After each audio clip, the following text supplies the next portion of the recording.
T'es une personne à succès qui veut s'élever encore plus haut dans toutes les sphères de sa vie. Tu veux trouver l'équilibre en dépassant tes objectifs financiers, de carrière et personnels. Chaque épisode va te donner des trucs concrets basés sur la science pour aller chercher la vie que tu désires. Merci de passer ces quelques minutes avec moi. C'est un départ.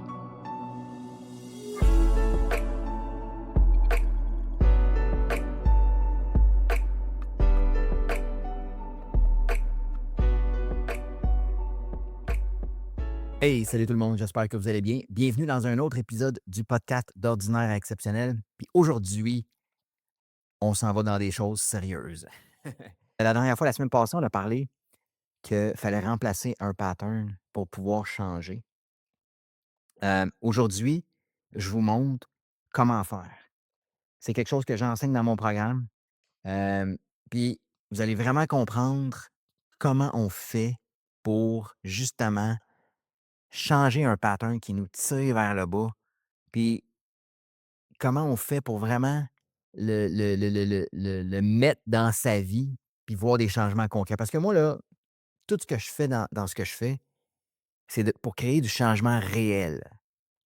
J'ai consulté des psychologues, j'ai vu des coachs, je vois des gens agir sur internet, puis je vois il y a les gens, là, ils font du développement personnel, puis il y a zéro changement qui se produit. À un moment donné, là, on faut arrêter de perdre son temps. Tu sais, à un moment donné, si tu fais quelque chose, arrange-toi pour que ça marche. Si tu fais quelque chose, arrange-toi pour avoir des résultats. Tu sais, y a-tu quelqu'un ici qui aimerait ça travailler puis jamais être payé? Ben, c'est un peu la même chose dans le développement personnel. Si tu fais du travail sur toi et il n'y a rien qui change, ben arrête de perdre ton temps. Fait qu'aujourd'hui, je te donne une technique qui est extraordinaire.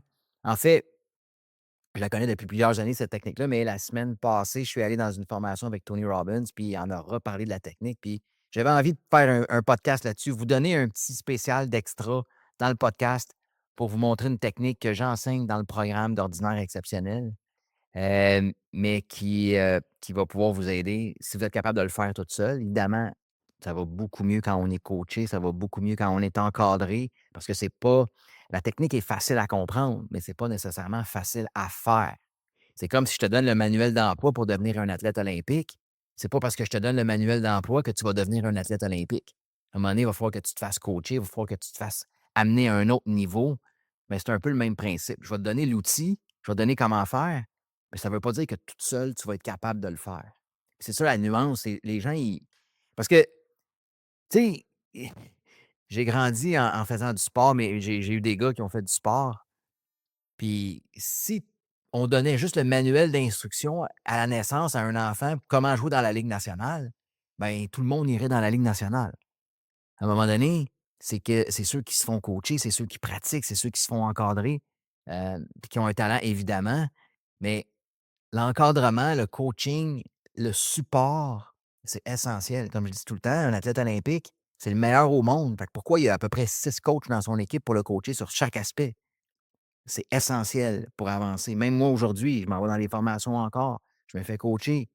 C'est très dur de le faire toute seule. Même si tu as tous les outils en main, tu sais, tu as beau écouter mon podcast, puis il y a très, très peu de gens qui me disent: «Éric, ton podcast m'a m'a permis de me transformer ma vie au complet». Ben non, le podcast, il vous fait du bien, il vous donne des idées, il vous fait comprendre des choses, mais après ça, il faut aller l'appliquer, ça prend de l'aide pour faire ça. Mais bref, je vous donne pareil la technique aujourd'hui, vous allez avoir vraiment vous allez savoir comment ça fonctionne. Fait que, on arrête de tourner autour du pot, on arrête de niaiser, puis on y va. Donc, pourquoi qu'on répète toujours les mêmes choses? Pourquoi on sait que quelque chose est nocif, mais on le fait pareil?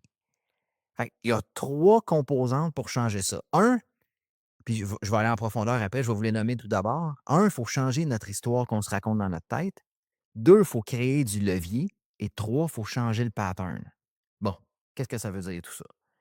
Donc, pourquoi on répète toujours les mêmes affaires, même si on sait qu'on se fait du mal? Par exemple, dans des relations, on s'embarque dans des relations tout croche, puis on continue de le faire. Au niveau argent, on continue d'être pauvre, même si on veut avoir l'abondance. Au niveau business, on prend des mauvaises décisions tout le temps, on procrastine. On est tout le temps en colère. Il y a des gens qui sont tout le temps en colère. Ils veulent arrêter d'être en colère, mais ils sont tout le temps en colère. Il y a des gens qui ont peur du rejet, fait qu'ils se bloquent dans tout ce qu'ils font. Il y a des gens qui s'auto-sabotent sans arrêt. Vous voyez le pattern, là? Tout le monde fait des choses qu'on ne devrait pas faire. On sait qu'on ne le devrait pas faire, mais on le fait pareil. Fait que on sait que notre comportement ne fonctionne pas. Fait que, puis j'ai pas besoin d'aller dans des exemples. Tu es dans une relation actuellement qui n'est pas bonne pour toi, mais tu restes pareil. Tu sais, il faut que tu aies une conversation difficile, mais tu l'évites. Tu sais que pour faire beaucoup d'argent dans ta business, tu dois aller prospecter, mais tu le fais pas. Fait que tu sais constamment quoi faire, mais tu le fais pas. Alors, pourquoi? Fait qu'on on va plonger là-dedans, hem, en détail, comment faire. Donc, la première chose à faire, si tu veux briser un pattern, changer un pattern, c'est d'aller changer l'histoire que tu te racontes dans ta tête. Ce qui contrôle ton comportement, c'est pas seulement ce qui s'est passé dans ta vie. Parce qu'il y en a qui vont dire: «Ah moi, j'ai peur du rejet parce que mon père m'a rejeté» ou «J'ai peur d'aller prospecter, j'ai peur de me faire dire non». On a peur de plein de choses. OK? Le comportement que tu adoptes actuellement, c'est pas seulement à cause des patterns que tu as développés dans ta vie ou ce qui s'est passé dans ta vie, c'est la signification que tu donnes à ce qui s'est passé. C'est tout le temps ça. C'est tout le temps, tout le temps, tout le temps ça. C'est jamais ce qui nous arrive dans la vie qui compte, c'est la signification qu'on en fait. Puis ça, c'est super important à comprendre. Ce qui arrive dans la vie, c'est juste des événements. Après ça, toi, ton cerveau va aller l'interpréter d'une façon. Puis c'est ça qui change toute la game. C'est l'histoire que tu te racontes. Donc, je te donne juste un exemple banal, un fait concret. OK? Tu es dans une relation, tu textes quelqu'un puis il ne te répond pas. Fait que là, c'est un événement. La personne ne t'a pas répondu. Il n'y a pas de bon, il n'y a pas de mauvais, il y a rien à l'événement, là. Là, c'est ton cerveau qui va aller faire la signification de ce qui est arrivé. Ah, elle m'ignore. Oui, il m'ignore, fait qu'il ne me respecte pas, il est plus intéressé à moi, ou j'ai fait quelque chose de mal, ou je suis pas assez important pour lui, ou il me semble qu'il pourrait me répondre. Moi, j'aurais répondu. Fait que là, on se raconte plein d'histoires. Puis il n'y a aucune de ces conclusions-là, il n'y a aucune de ces histoires-là que tu te racontes qui est nécessairement un fait. Ou un autre exemple: «Ah, ma business, va pas bien. Donc le marché il est pas bon, puis j'ai pas fait ce que j'avais à faire». Puis là, tu te racontes plein d'histoires dans ta tête. Puis les conclusions que tu en fais, c'est pas nécessairement un fait. Fait que la question que je veux que tu te poses quand tu arrives dans une situation comme ça, la première question, c'est est-ce que ce que je me raconte, c'est un fait indéniable ou c'est mon interprétation? Quand quelque chose te déclenche, OK, tu deviens en colère, qu'est-ce que je sais réellement de la situation? Qu'est-ce que j'ai ajouté en fonction de mes filtres, de mes croyances? Qu'est-ce que j'interprète? Puis quelle signification que j'ai donnée à cet événement-là? Parce que on va souffrir souvent beaucoup plus de la signification qu'on donne à un événement que, que de l'événement lui-même. C'est fou tout ce qu'on s'invente comme signification dans notre tête par rapport à un événement. Et après ça, je veux que tu te poses une autre question par rapport à la signification que tu as donnée ou à l'interprétation que tu as faite. Fais juste te poser la question: Hey, ça serait-tu possible que je me trompe? C'est là que tu vas challenger l'histoire que tu te racontes. Ça- ta blonde te texte pas, ton chum te texte pas: Tabarouette, il est pas fin, puis il veut rien savoir de moi, il me manque de respect, bla, bla, bla, bla, bla. Là, tu te fais une interprétation. Pose-toi juste la question: ça serait-tu possible que je me sois trompé de l'histoire que je me raconte? Est-ce que c'est possible que j'ai mal interprété la situation? Est-ce que je connais réellement les intentions de l'autre personne puis ce que l'autre personne vit dans sa tête? Est-ce que je viens de transformer une possibilité en certitude? Puis est-ce que mon passé influence la lecture que je fais de la situation actuellement? Fait exemple, quelqu'un te critique. Quelqu'un là, moi, mettons, je suis sur les réseaux sociaux, puis Je reçois des commentaires des fois, là, c'est vraiment drôle. Il y a quelqu'un qui me critique. Fait que là, mon histoire dans ma tête, ça pourrait être: «Ah! Tabarouette, je passais bon. Hey, je suis vraiment pas bon». Mais ça se peut-tu que la personne qui écrit un commentaire stupide sur internet ou sur les réseaux sociaux par rapport à moi, ça se peut-tu que cette personne-là vive quelque chose qui est vraiment difficile dans sa vie? Ça se peut-tu que sa critique a à peu près 1% de vérité? Ça se peut-tu que mon travail ne parle pas du tout à cette personne-là, puis la personne ça se peut-tu qu'elle ait bu de l'alcool quand elle a écrit le message? Voyez-vous que puis moi là, ça c'est une parenthèse que je fais, puis peut-être qu'il y en a qui vont être d'accord, il y en a qui sont pas d'accord. Il y en a des je trouve qu'il y a des il y a beaucoup de gens qui sont connus, qui utilisent ça pour aller chercher de l'attention, là. Tu sais: «Ah, je me fais critiquer, j'ai des haters sur les réseaux sociaux». Who cares? Je veux dire, change ton interprétation de l'histoire, parce que tu te fais tellement plus souffrir à te créer des histoires dans ta tête par rapport à un événement que l'événement lui-même. Quelqu'un écrit un commentaire de merde sur moi sur les réseaux sociaux. Sérieusement, who cares? La personne est probablement saoule sur l'aide sociale, heu, dans un 1,5 avec des coquerelles, tu sais, comme who cares? Puis, mettons quelqu'un qui écrit un commentaire positif, je suis content, mais encore une fois, je m'en sers pas pour augmenter ma valeur. C'est juste la signification que tu donnes à l'événement qui te rend complètement à l'envers. Fait que quand tu arrives dans des situations comme ça, là, les autres questions que je veux que tu te poses, c'est: «Quelle autre histoire que je me raconte qui pourrait être vraie?» Pas quelle histoire je peux inventer, là, mais quelle autre interprétation je pourrais faire qui serait aussi vraie? Quelqu'un me texte pas, ta conjointe, je reviens à cet exemple-là. Il te texte pas. Là, l'histoire que tu te racontes, il me manque de respect, blablabla, blablabla.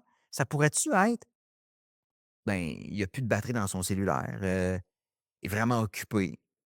Ça se peut qu'aujourd'hui, ma blonde puis mon chum, ils m'aiment super gros, mais ça se peut qu'aujourd'hui, il ait moins le goût de répondre.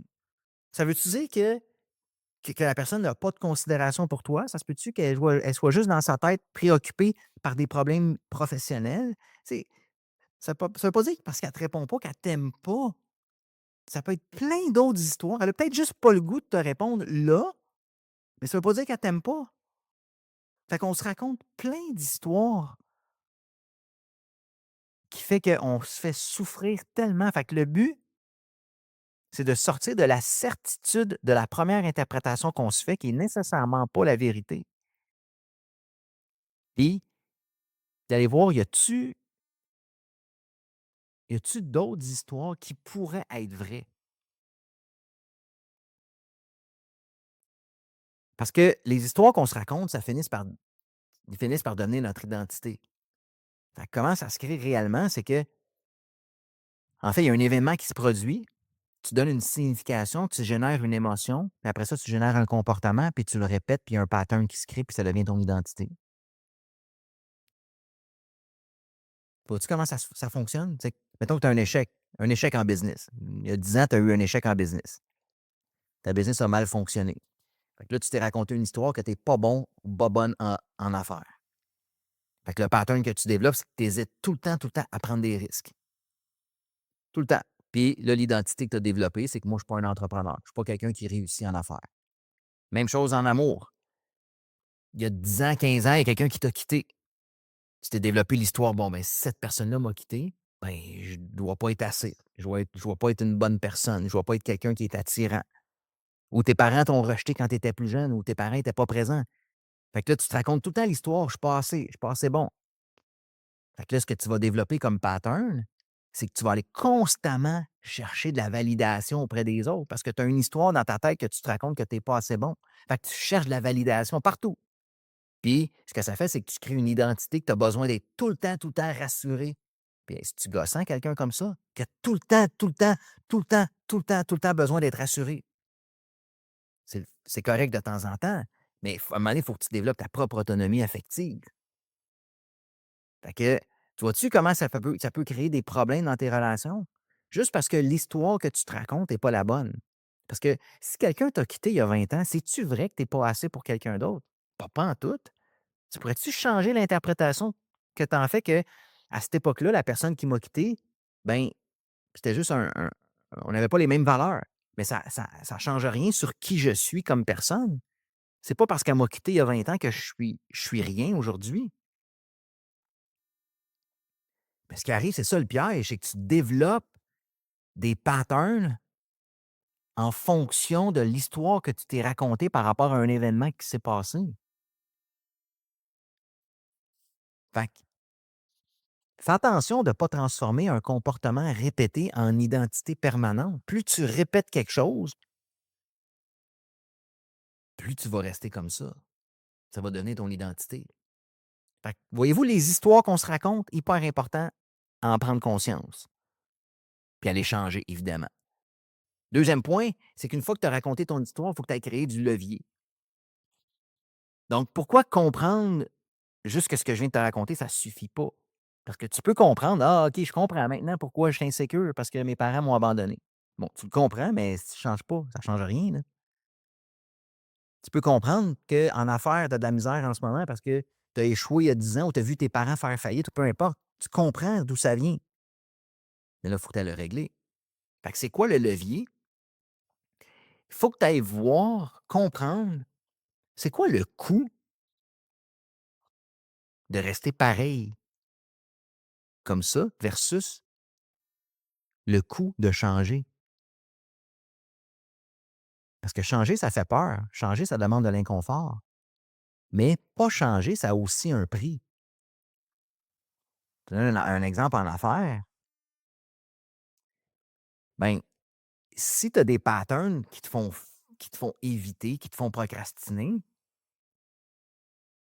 puis tes patterns, puis tu regardes là, tes chiffres, là, tes patterns là, te coûtent 20 000 par année ou 30 000 par année ou peu importe, 10 000 par mois parce que tu ne prospectes pas des nouveaux clients, parce que tu perds des clients parce que tu ne fais pas ce que tu as à faire. Ou tu sais, tu as des problèmes d'alcool, puis le lendemain matin, tu es scrap, puis tu n'es pas capable de t'occuper de ta business. Tu sais, ton pattern, là, il te coûte combien par année dans ta business? Là, à un moment donné, les gens, quand ils font vraiment, vraiment, vraiment le travail, là, puis quand ils regardent, tabarouette, j'ai perdu mes 5 meilleurs clients dans les 2 dernières années parce que je suis comme ça. Mais mes 5 meilleurs clients, là, ça me donnerait 100 000 de plus aujourd'hui. Ton pattern te coûte 100 000. Puis après ça, ces gens-là, ils vont gosser pour un investissement en eux qui est une infime petite partie du montant que ça leur coûte. Honnêtement, là, c'est pas le prix d'un accompagnement qui est important. C'est combien ça te coûte en ce moment d'être comme ça. Puis après ça, tu prends une décision d'affaires. Moi, ça ne me dérange pas. J'ai payé des formations, là, 100 000. Une fois, j'ai payé une formation 100 000. Mais elle a doublé ma business. Fait que ça change quoi? Je veux dire, quand j'ai investi dans le Platinum de Tony Robbins, c'est 100 000 pour une année. Mais en 2025, ma business a doublé avec ça.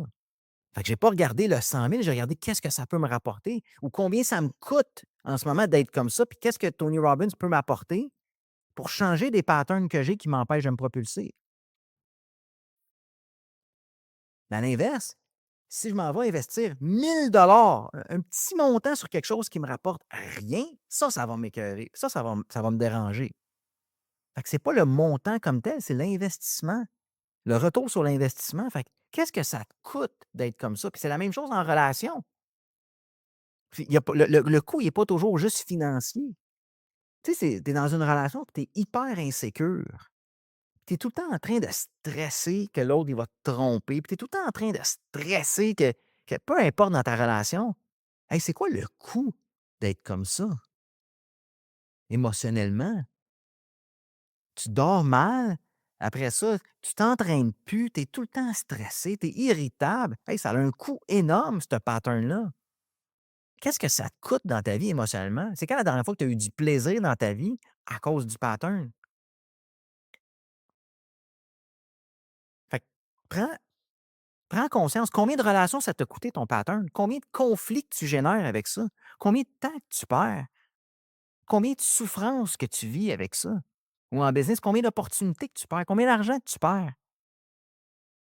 Personnellement, combien de confiance que tu perds? Combien de promesses non tenues envers toi-même?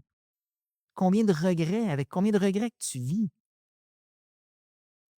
Va calculer combien il te coûte ton pattern. Puis après ça, projette-le dans le futur, ce pattern-là. S'il n'y a rien qui change, tu sais, je donnais l'exemple de business. Dans 5 ans, s'il n'y a rien qui change, combien tu vas avoir perdu? Si tu perds 100 000 par année, dans 5 ans, tu vas avoir perdu 500 000 avec ton pattern. Ça vaut-tu la peine de le garder, ce pattern-là? Dans ma relation, si je continue d'être comme ça, dans 5 ans, je vais me retrouver où? Bien, la majorité du temps, c'est que tu vas t'avoir fait laisser.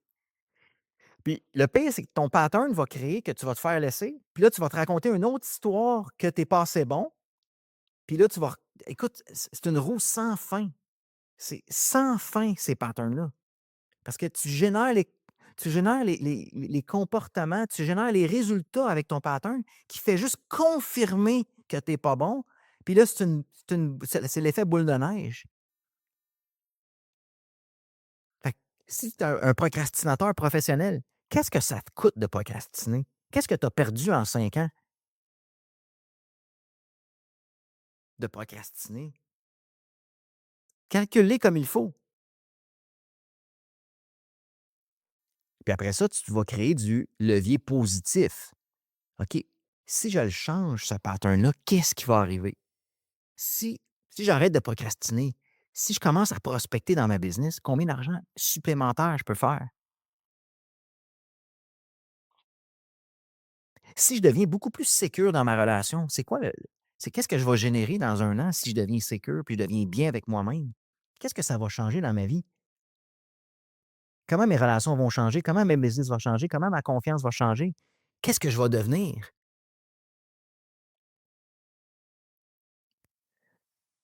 Donc, pour créer un levier puissant, il faut que tu ailles créer de la douleur par rapport à ce qui va arriver si tu restes pareil. Puis il faut que tu ailles créer un plaisir par rapport à si je change, il va arriver quoi? Fait que maintenant que tu as changé ton histoire dans ta tête, maintenant que tu as créé du levier, ben, il faut interrompre le pattern puis le remplacer par quelque chose d'autre. Donc, mais ça prend du travail. Puis c'est là que ça demande majoritairement du temps de l'accompagnement.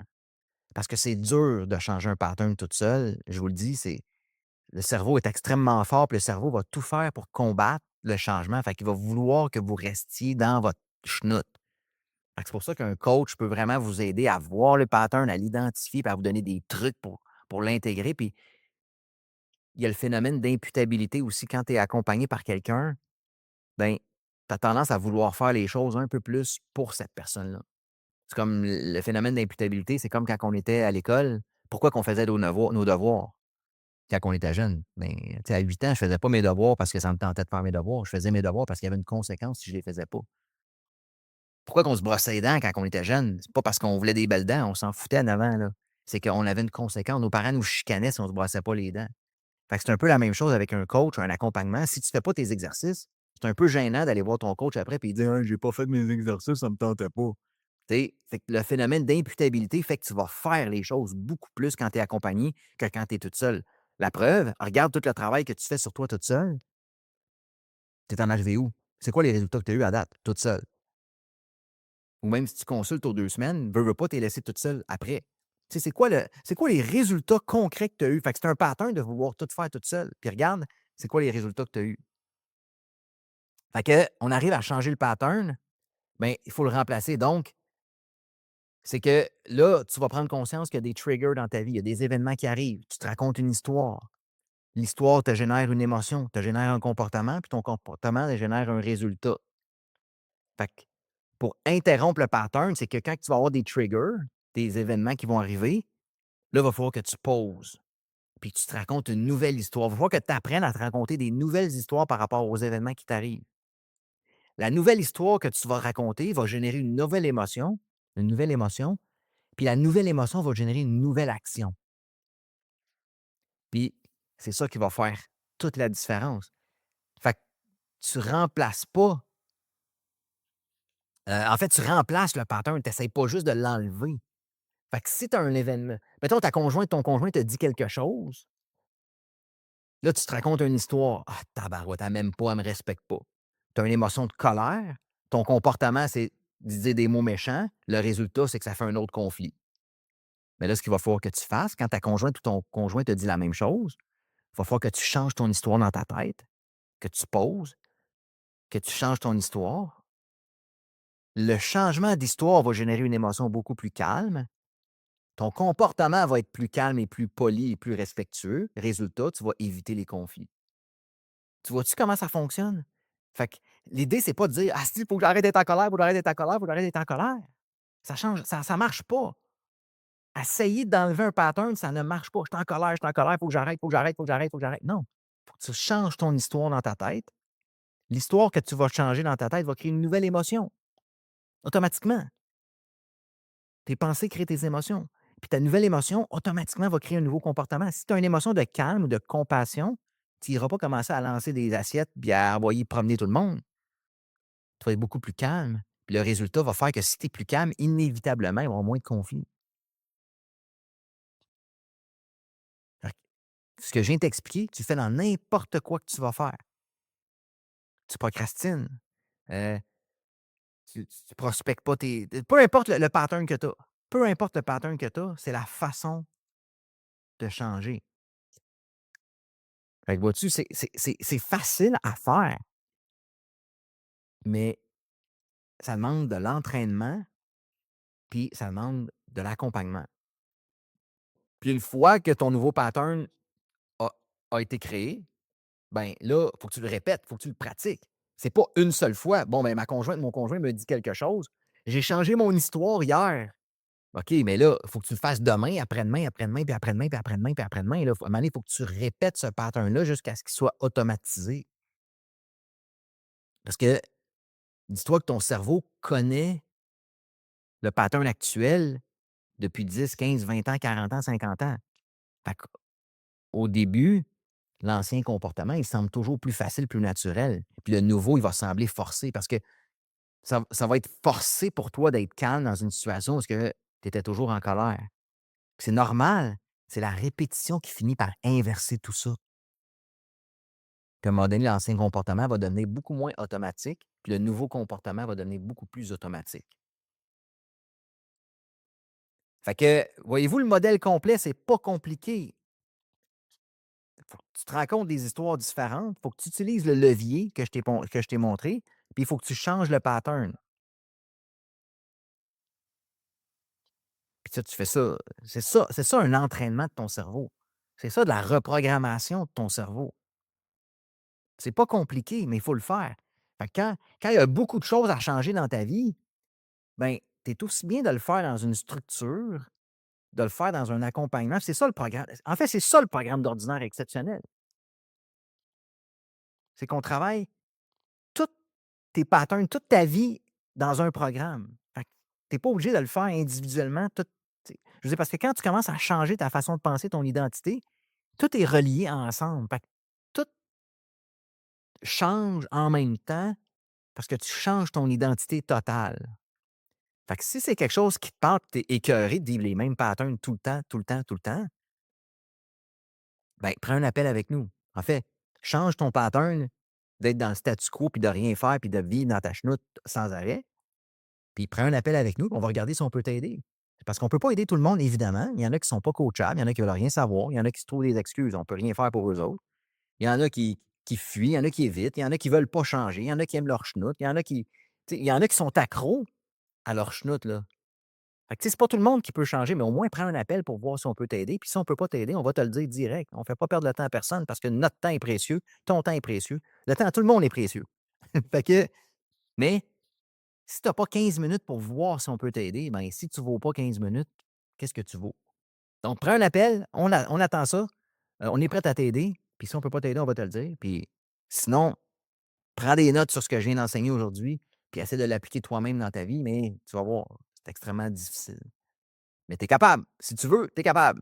mais c'est beaucoup plus rapide. Tu sais, à un moment donné, tu peux te dire, ouais, si je pouvais faire en 6 mois ce qui me prendrait 10 ans à faire toute seule, peut-être que j'irais avec le 6 mois.